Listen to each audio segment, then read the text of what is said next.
नमस्कार, खबरिया टॉप में आप सभी का स्वागत है। मैं कुमार रवि। माफियाओं को मिट्टी में मिला देंगे, अवैध कॉलोनियों पर बुलडोजर चलवा देंगे, जो भी समय से कार्यालय नहीं आएगा उसको नाप देंगे।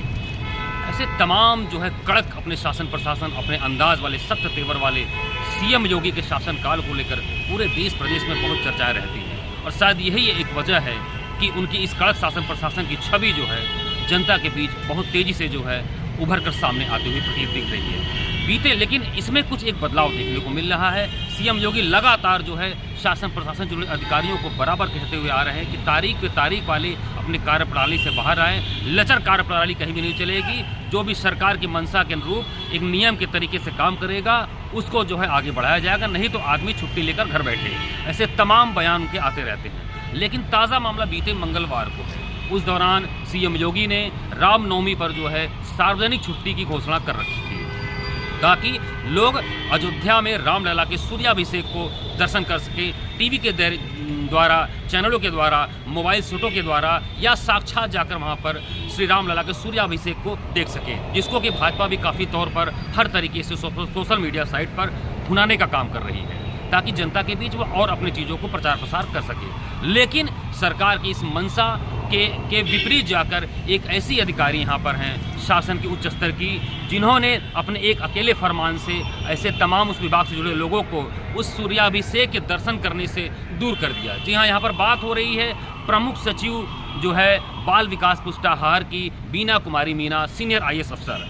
चर्चा यह भी सामने आई, सूत्रों की माने तो उस दिन उन्होंने कार्यालय खोल कर रखा और बाल विकास पुष्टाहार से जुड़े जितने भी कर्मचारी थे, अधिकारी थे, उनको अपने कार्यालय में रोक कर रखा, उनको बुला कर रखा और उनसे रूटीन कामकाज करवाया। यानी कि वह योगी सरकार के मंशा के विपरीत ही उन्होंने अपने शासन प्रशासन से, व्यवस्थाओं से जुड़े कार्य को अंजाम देने का काम किया। हालांकि इसके पीछे उनकी क्या मंशा थी यह व्यक्तिगत तौर पर अभी पता नहीं चला है, ना ही कोई आधिकारिक टिप्पणी आई है। लेकिन शासन से जुड़े उच्च पदस्थ सूत्रों की माने तो बीना कुमारी मीना का यह अंदाज आज नया नहीं है। इसके पहले भी जब एक बात सामने आती है बलरामपुर से, बलरामपुर वही संसदीय क्षेत्र है जहां से कभी भारतीय राजनीति के भीष्म पितामह कहे जाने वाले, राजनीति के अजात शत्रु माने जाने वाले भारत रत्न पंडित अटल बिहारी वाजपेयी ने पहला चुनाव लड़ा था।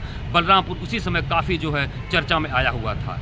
उस दौरान जब बलरामपुर में बीना कुमारी मीना DM थी, यानी जिलाधिकारी थी, तो उन्हीं DM परिसर के गेट से होते हुए जिला जज का कार्यालय भी, जिला जज की कचहरी बैठती थी। लेकिन बीना कुमारी मीना ने आनन फानन में उस गेट को बंद करा दिया। ऐसे में जब यह बखेड़ा बहुत तेज़ी से फैल गया तो यह मामला शासन प्रशासन के उसमें आया, न्यायपालिका के सामने आया और उस दौरान जिला जज ने DM को इस बात को लेकर तलब कर लिया था। हालांकि काफ़ी मान मनोबल के बाद वह मामला पटाक्षेप कर दिया गया। लेकिन कहा जाता है कि अधिकारी जो भी होते हैं, अगर उनकी मंशा शुरू से स्वभाव ऐसा होता है, सिग्नेचर और नेचर कभी बदलता नहीं। कुछ ऐसा है बीना कुमारी मीना के साथ देखने को आया।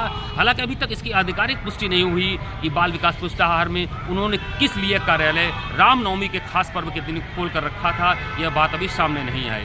लेकिन गौर करने वाली बात है कि आखिर में यह काम उन्होंने ऐसा क्यों किया। दूसरी तरफ अगर हम बात करें कि उसी रामनवमी पर्व पर जिस समय छुट्टी थी, अवकाश था और लोग सड़कों पर अयोध्या जाने के लिए काफ़ी लालायित थे, तमाम देश के प्रदेश के दूर दराज क्षेत्रों से रोडवेज बसों द्वारा। लेकिन रोडवेज बसों का आलम यह था कि आधे से अधिक बसें चुनावी ड्यूटी में लग गई हैं, क्योंकि चुनावी ड्यूटी में जो रोडवेज बसें जब लग जाती हैं तो उनको निर्वाचन आयोग से उसका पेमेंट भी मिलता है। ऐसे में यूपी रोडवेज के बसों का आधा बेड़ा चुनावी ड्यूटी में लग चुका है, अर्धसैनिक बलों के आवागमन को लेकर लग चुका है। इसके भी प्रमुख सचिव वेंकटेश्वर लू को, जो कि AC कमरों में बैठकर और जो कि काफ़ी धार्मिक, तार्किक और आध्यात्मिक माने जाते हैं, लेकिन इस आध्यात्म के समय और रामनवमी, खासकर ईद से लेकर रामनवमी तक जो भी यात्रा, और इस समय अगर देखा जाए इस सहालक का मौसम, तीज त्यौहार का मौसम चल रहा है, देश प्रदेश के दूर दराज क्षेत्रों से गेहूं की कटाई सर पर चल रही है। ऐसे में लोग आवागमन काफ़ी बसों से कर रहे हैं, पब्लिक ट्रांसपोर्ट की बसों से, लेकिन बसें सड़क पर नहीं है।